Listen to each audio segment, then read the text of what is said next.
दोस्तों, भारतीय नर्स निमिषा प्रिया पर यह वीडियो करने से पहले मैं थोड़ा भावुक हूँ।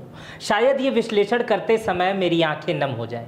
इसके पीछे कारण है कि भारत से लगभग 3300 किलोमीटर दूर अरब सागर को पार करने के बाद यमन देश में कल निमिषा प्रिया को सजा दे दी जाएगी और उसके बाद निमिषा प्रिया इस दुनिया में नहीं रहेंगी। इसका कारण है यमन में शरिया कानून।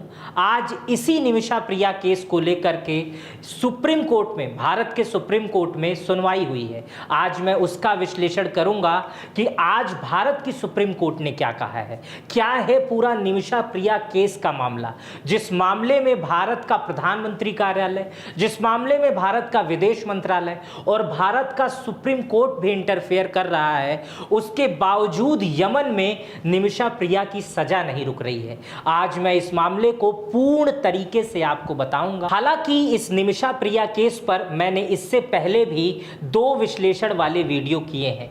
जो लोग वो वीडियो देख चुके हैं वो इस वीडियो को थोड़ा सा स्किप करके आगे आज जो सुप्रीम कोर्ट में सुनवाई हुई है उसे सीधे समझ सकते हैं और वो विश्लेषण देख सकते हैं। और जो लोग निमिषा प्रिया केस को नहीं जानते हैं वो बहुत ध्यान से इस वीडियो को देखें, क्योंकि भारत के लोग जो विदेश में रहते हैं उनके साथ ये निमिषा प्रिया वाली घटनाएं हो सकती हैं, क्योंकि बहुत सारे गल्फ कंट्री में, मुस्लिम देशों में शरिया कानून चलता है और ये कानून इतना कड़ा होता है जिसका जीता जागता उदाहरण निमिषा प्रिया भारतीय नर्स हैं, जिन्हें कल सजा दे दी जाएगी और वो इस दुनिया में नहीं रहेंगी।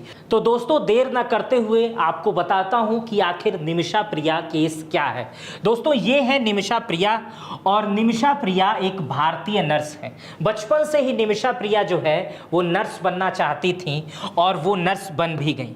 निमिषा प्रिया केरल के पक्कड़ जिले की रहने वाली हैं और नर्स बनने के बाद निमिषा प्रिया जो है वो शादी कर ली। शादी होती है उनकी टॉनी थॉमस से। एक नाम बहुत ध्यान से याद रखिएगा। शादी इन लोगों की बहुत अच्छी चल रही थी। निमिषा प्रिया अपनी आय को और बढ़ाना चाहती थी, इसलिए निमिषा प्रिया को यमन से एक ऑफर आया। जगह जगह वो जितने भी फॉर्म निकल रहे थे नर्स के वो डाल रही थी, विदेशों में भी डाल रही थी। यही प्रक्रिया उन्होंने यमन में भी की और यमन से निमिषा प्रिया को ऑफर आ गया कि आप यमन में आकर नौकरी कर सकती हैं। निमिषा प्रिया उस समय केरल में मिल रही नर्स की तनख्वाह को देखा और यमन में मिल रही नर्स की तनख्वाह को देखा। दोनों में बड़ा अंतर था। निमिषा प्रिया को लगा कि यमन में ज्यादा तनख्वाह मिल रही है, इसलिए उन्हें यमन जाना ज्यादा ठीक लगा। निमिषा प्रिया उस समय यमन निकल जाती हैं, लेकिन उसी समय उनके पति जो टोनी थॉमस रहते हैं वो कहते हैं कि निमिषा, अभी हमारी नई शादी हुई है, मैं भी तुम्हारे साथ चलता हूं और वहीं पर हम रहेंगे और मैं भी जो हूं, तुम्हारी तो नौकरी लग गई है, मैं भी यमन में कोई काम देख लूंगा और मैं भी काम करने लगूंगा और हमारी जिंदगी बहुत बेहतर होगी। यमन में निमिषा जो है 2008 में चली जाती हैं, उनकी नौकरी भी लग जाती है, बहुत खुशहाल जिंदगी चलने लगती है। लेकिन धीरे धीरे यमन में जो है वो गृह युद्ध की स्थिति शुरू हो जाती है और जो निमिषा के पति रहते हैं उनका जो छोटा मोटा काम लगा था वो भी बंद हो जाता है। धीरे धीरे आर्थिक बोझ यमन में बढ़ने लगता है। तब निमिषा के पति फैसला लेते हैं कि वो अपने बेटे के साथ, उस समय उनका एक पुत्र भी हो जाता है, वो अपने बेटे के साथ भारत वापस आ जाने का निर्णय लेते हैं। निमिषा कहती है कि ऐसा है कि आप चले जाइए, कुछ दिन में मैं भी यहां से इस्तीफा देकर और सब कुछ पैक करके मैं भी भारत वापस आ जाऊंगी। और उस समय यमन में जो है वो गृह युद्ध की स्थिति चलती है। निमिषा के पति 2014 में वापस आ जाते हैं, लेकिन उसके बाद से यमन में गृह युद्ध होता है, गृह युद्ध की स्थिति छिड़ जाती है, लेकिन सब कुछ ठीक नहीं होता है। इस मामले में दूसरा टर्निंग पॉइंट आ जाता है। निमिषा जहां काम करती थी वहीं पर हन्नान भी काम करता था। नाम एक एक याद रखिएगा, हन्नान भी काम करता था। हन्नान जो था वो निमिषा का दोस्त था। वो कहता है कि निमिषा, जहां तुम काम कर रही हो वहां तुम बहुत अच्छी नर्स हो चुकी हो और यहां पर उस मुकाबले तुम्हें पैसे कम मिल रहे हैं। अगर हम दोनों लोग मिलकर के एक अच्छा सा क्लिनिक खोलते हैं, एक अच्छा सा अस्पताल खोलते हैं, तो तुम यहाँ पर और पैसे कमा पाओगी। और यमन में चूंकि जो स्वास्थ्य व्यवस्था है वो बहुत ठीक नहीं है, यमन में अभी भी हकीम वैद्य ये वाली चीज़ें चल रही हैं। यमन में अगर किसी को गंभीर बीमारी हो जाती है तो वो दूसरे देशों का रुख करता है, क्योंकि यमन में मेडिकल सुविधाएं बहुत खराब है। लेकिन उस स्थिति में जब निमिषा वहाँ गई थी तो वहाँ पर उसने बहुत सारी चीज़ों को ठीक किया था। और उसके बाद से यमन में निमिषा का जो दोस्त रहता है हन्नान, वो कहता है कि एक साझेदारी में हम अस्पताल खोलते हैं। उसका दोस्त हन्नान बहुत अच्छा था। तब निमिषा अपने पति से बात करती है कि हन्नान जो कह रहा है मेरा दोस्त, वो कह रहा है यहाँ नौकरी छोड़ दो और एक अस्पताल मिलकर खोलते हैं, और उस अस्पताल को खोलने के बाद तुम्हारी स्थिति ऐसी हो जाएगी कि तुम अपने पति बच्चों को वापस बुला लोगी, वो भी उसी में कुछ काम कर लेंगे और व्यवस्थाएं बहुत ठीक हो जाएंगी।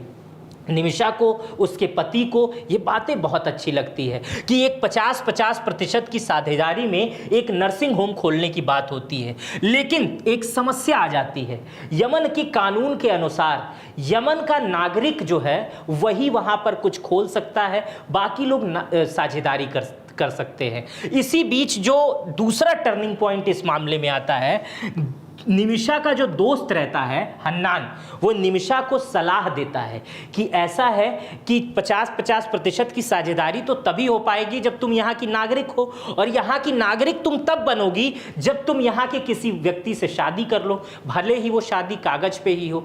तब निमिषा इस मामले को लेकर थोड़ा हिचकिचाती है, कहती है नहीं यार, अब मेरी तो शादी हो चुकी है, बच्चे हैं, अब ये कैसे मैं कर सकती हूँ। तब वो अपने पति से बात करती है। उसका पति जो टॉनी थॉमस रहता है वो हन्नान से भी बात करता है, निमिषा से भी बात करता है, और एक आइडिया निकालता है इस बीच में, और कहता है कि मेरा एक दोस्त है, उसका नाम है तलाल अब्दो महदी, वो बहुत अच्छा व्यक्ति है और वो तुमको भी जानता है, हन्नान को भी जानता है, वो एक बेहतरीन व्यक्ति है, तुम उसके साथ कागज पे शादी कर लो, कागज पे शादी कर लो, सारी चीज़ें व्यवस्थित हो जाएंगी और वहाँ कागज पे चीज़ें बनी रहेंगी और तुम्हारा नर्सिंग होम भी चलता रहेगा। तलाल अब्दो मेहदी से जो निमिषा का पति रहता है वो बात करता है, और उस समय तलाल अब्दो मेहदी तैयार भी हो जाता है, कहता है ठीक है हम ये कर लेंगे, लेकिन इस मामले में हम जो है कुछ पैसे भी लेंगे, हिस्सेदारी भी लेंगे और तुम्हारी पत्नी का पासपोर्ट भी रख लेंगे।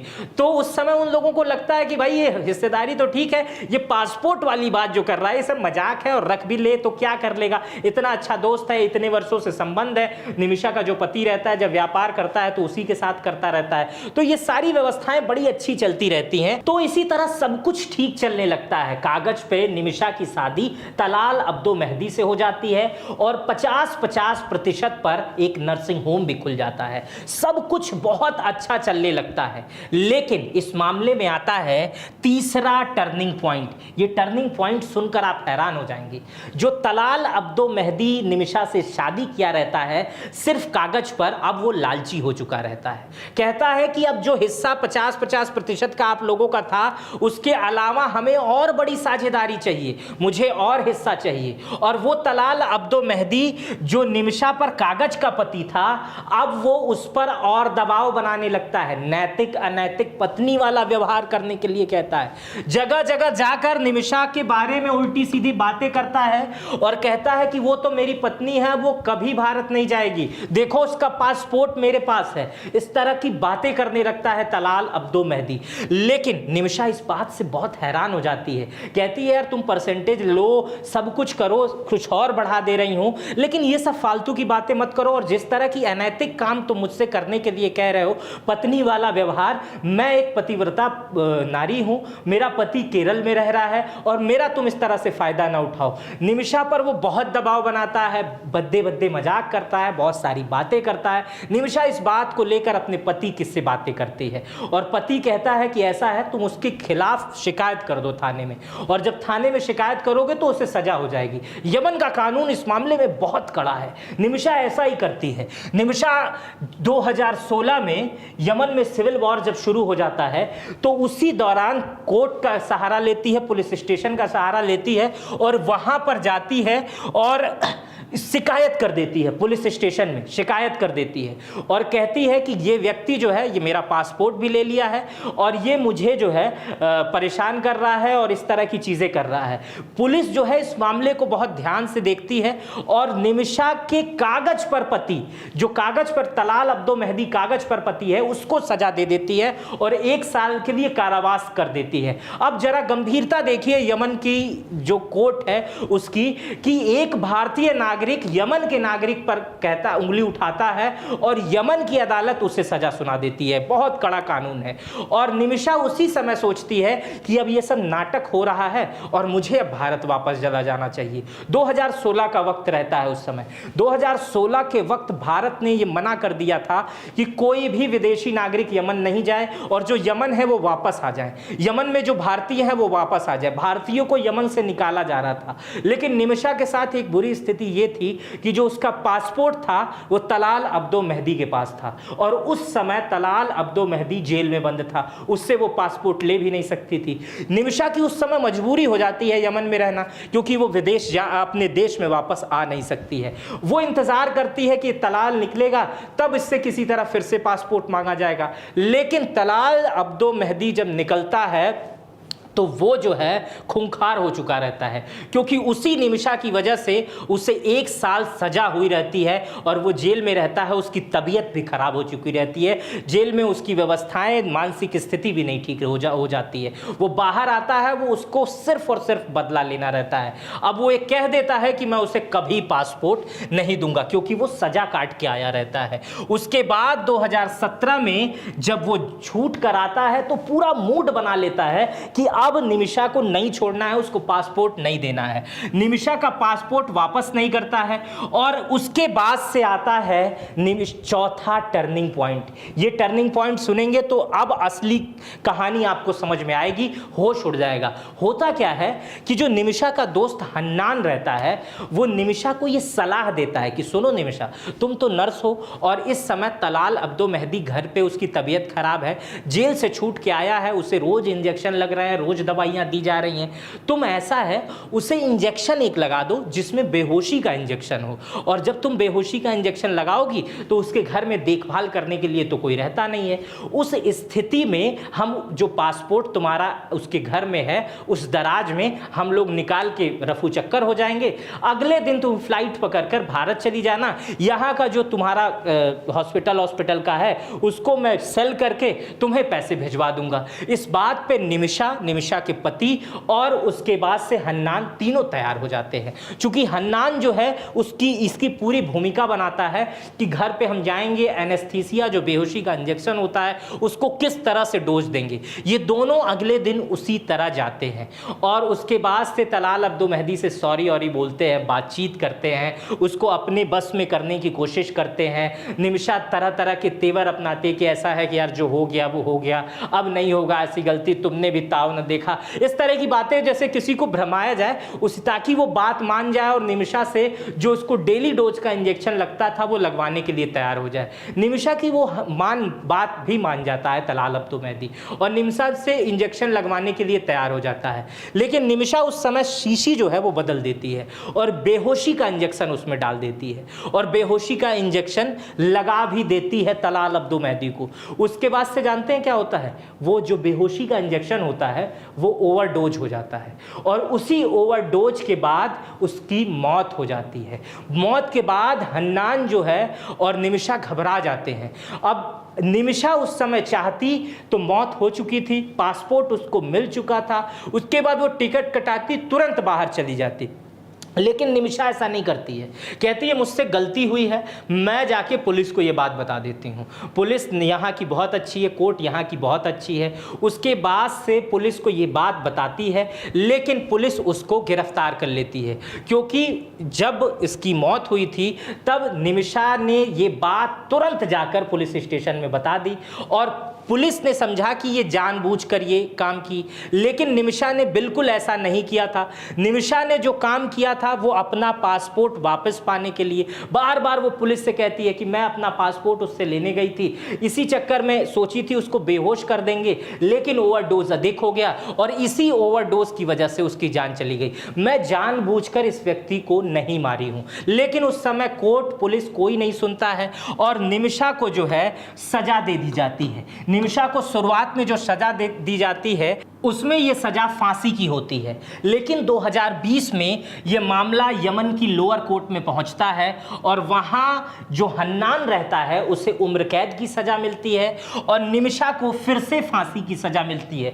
शुरुआत से ही लग रहा था निमिषा को फांसी की सजा मिलेगी, लेकिन 2020 में लोअर कोर्ट जो है वो फांसी की सजा दे ही देती है और हन्नान चूंकि यमन का नागरिक रहता है इसलिए उसे उम्र कैद की सजा दी जाती है।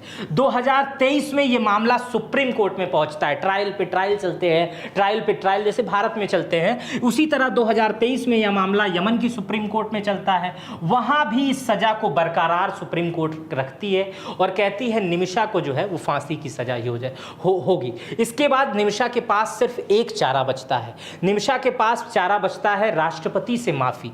राष्ट्रपति रशद मोहम्मद अल अमीन के पास यह मामला पहुंचता है और राष्ट्रपति ने भी इस मामले पर दस्तखत कर देता है और राष्ट्रपति भी कहते हैं कि निमिषा को फांसी की सजा ही दी जाएगी। हालांकि इस मामले पर कंट्रोवर्सी है।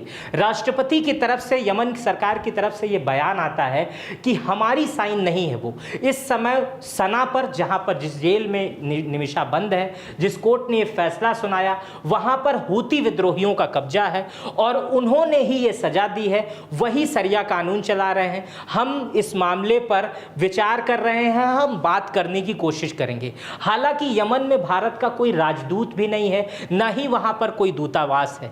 सऊदी अरब, दुबई और अन्य देशों के माध्यम से हम वहां पर अपनी बातचीत रखते हैं। सीधे तौर पर वहां हमारा कोई राजनयिक नहीं है। स्थितियां ये हैं कि हूती से बात करें या यमन सरकार से बात करें, अभी ये स्पष्ट नहीं हो पा रहा है, क्योंकि हूती को राष्ट्रीय मान्यता अभी भारत की तरफ से या दुनिया में कोई संगठन ने मान्यता नहीं दी है किसी देश का प्रतिनिधित्व करने के लिए। लेकिन यमन की सरकार भी वहां कमजोर हो चुकी है, वो सिर्फ दिखाने के लिए है। भारत सरकार अगर उससे बात भी करती है तो उसका कोई वो निर्णय नहीं दे सकती है, क्योंकि इस समय हूतियों का कब्जा है सना पर, जहां पर इस समय इसे फांसी दी जा रही है। निमिषा को फांसी दी जाएगी भविष्य में। आइए इसको और बेहतर तरीके से समझाता हूं। इस स्थिति में कैसे बचाई जा सकती है निमिषा की जान। दोस्तों, सरिया कानून के हिसाब से ब्लड मनी का एक परंपरा है। इस ब्लड मनी से निमिषा की जान बचाई जा सकती थी, लेकिन ब्लड मनी से तभी जान बचाई जा सकती है जब जो पीड़ित परिवार है उसके परिवार का प्रमुख सदस्य ये राजी हो जाए कि हम उस मौत के बदले पैसा लेने के लिए तैयार हैं, और ये पैसा बहुत भारी मात्रा में हो सकता है, कुछ भी रकम मांगी जा सकती है। निमिषा की तरफ से जो संस्थाएं बनी है केरल की तरफ से, मुंह मांगी रकम देने को तैयार था तलाल अब्दुल मेहदी के परिवार को। भारत भी पैसा देने के लिए तैयार था।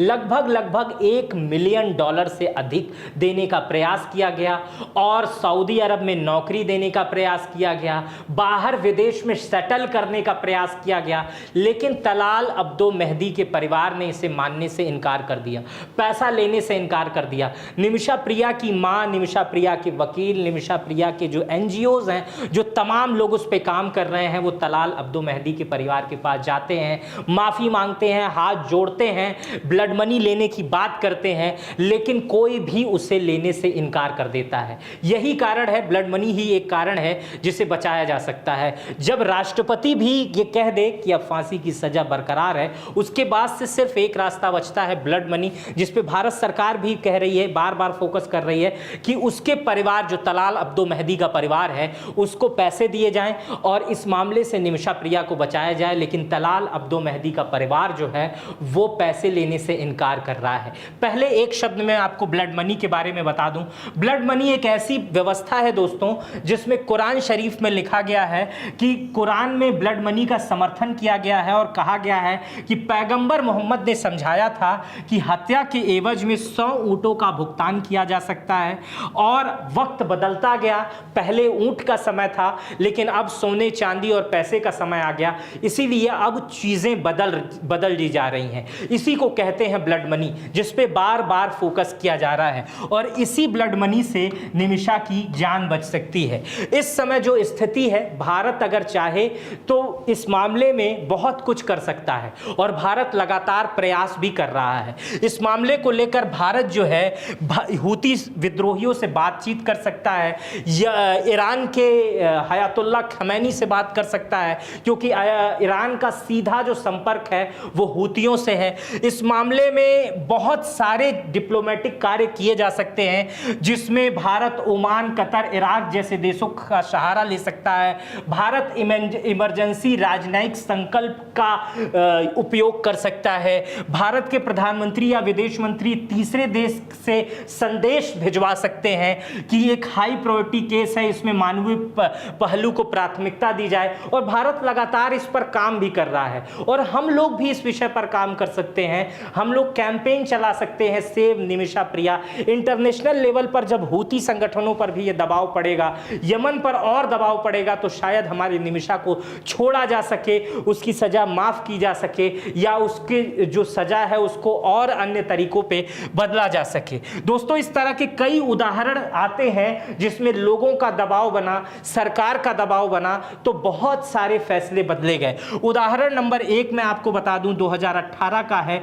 नवदीप सिंह को यूएई में उनकी फांसी टल गई थी। भारत सरकार ने सीधे ब्लड मनी और सीधे दूतावास से हस्तक्षेप करने की बात कही थी। इसी तरह 2014 में सऊदी अरब में भारतीय महिला को दया याचिका से राहत मिली थी। भारतीय प्रधानमंत्री और विदेश मंत्री वहां के क्राउन प्रिंस से सीधे अपील की थी और सीधे बातचीत की थी और इस मामले का हल निकाला था। दोस्तों, अगर वर्तमान स्थिति में बात करें तो आज जो है वो सुप्रीम कोर्ट में इस मामले को, भारतीय सुप्रीम कोर्ट में इस मामले को लेकर सुनवाई थी। अटॉर्नी जनरल भी मौजूद थे, 2 जजों की बेंच बैठी हुई थी और इस मामले को लेकर जो निमिषा प्रिया के एनजीओज हैं जो उनका केस लड़ रहे हैं वो सुप्रीम कोर्ट पहुंचे थे। इस मामले को लेकर क्या कहा सुप्रीम कोर्ट ने, वो हम विस्तार से आपको बताने जा रहे हैं। जस्टिस संदीप मेहता ने सुनवाई के दौरान कहा कि यह एक संवेदनशील और दुखद मामला है।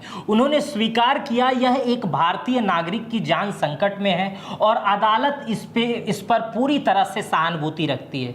कोर्ट ने कहा, हम किसी विदेशी सरकार को आदेश नहीं दे सकते। भारतीय सुप्रीम कोर्ट ने यह कहा कि हम किसी भी विदेशी सरकार को आदेश नहीं दे सकते हैं। जब याचिकाकर्ता ने आग्रह किया कि कोर्ट केंद्र सरकार को आदेश दे कि यमन सरकार के साथ वार्ता करें, तो कोर्ट ने स्पष्ट किया कि भारतीय सुप्रीम कोर्ट किसी भी विदेशी या उसकी न्यायिक व्यवस्था को आदेश नहीं दे सकता है। जजों ने पूछा, दूसरों देश से संबंध में आदेश किस प्रकार पारित किए जा सकते हैं, इसका पालन आखिर करेगा कौन? अगर हम विदेश में यमन को आदेश भी दे देते हैं तो यमन में उसे पालन करा लेने के लिए कौन होगा? यहां तो पुलिस व्यवस्था है, सारी व्यवस्था है, लेकिन यमन में कौन आदेश, अगर भारत की सुप्रीम कोर्ट यमन को आदेश सुनाती है तो यमन में कौन पारित करेगा? कोर्ट ने कहा कि हम केवल भारत सरकार से रिपोर्ट मांग सकते हैं। सुप्रीम कोर्ट ने कहा कि वह केवल सुनिश्चित कर सकता है कि भारत सरकार ने क्या क्या प्रयास किए हैं। इसके बाद कोर्ट ने केंद्र से स्थिति की रिपोर्ट मांगी और कहा कि 16 जुलाई तक क्या क्या प्रयास किए जा सकते हैं और अभी तक क्या क्या किया गया है।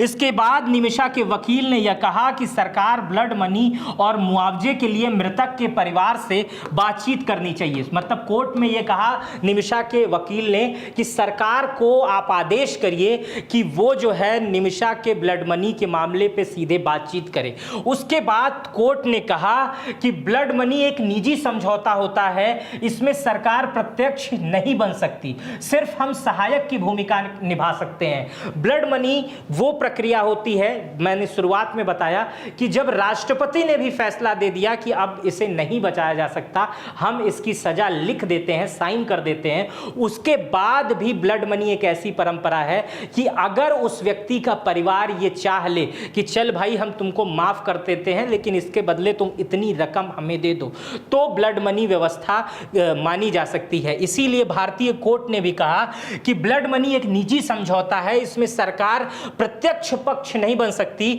हम सिर्फ सहायक की भूमिका निभा सकते हैं। जैसे हम पैसे में आपकी मदद कर सकते हैं, हम आपको वहाँ ले जाने में आपकी मदद कर सकते हैं, जैसे यमन में कोई फ्लाइट वगैरह नहीं चल रही है, हम वो सारी मदद कर सकते हैं, लेकिन हम बात नहीं कर सकते, क्योंकि वहाँ की कोर्ट ने भी फैसला दे दिया है। कोर्ट ने यह स्पष्ट कर दिया कि किसी इस्लामिक देश के शरीयत कानून में ब्लड मनी पूरी तरह से मृतक के परिजनों को स्वीकृति पर निर्भर करता है और उसमें सरकार से कोई जबरदस्ती नहीं कर सकता है। केंद्र सरकार ने जो किया वह संतोषजनक है।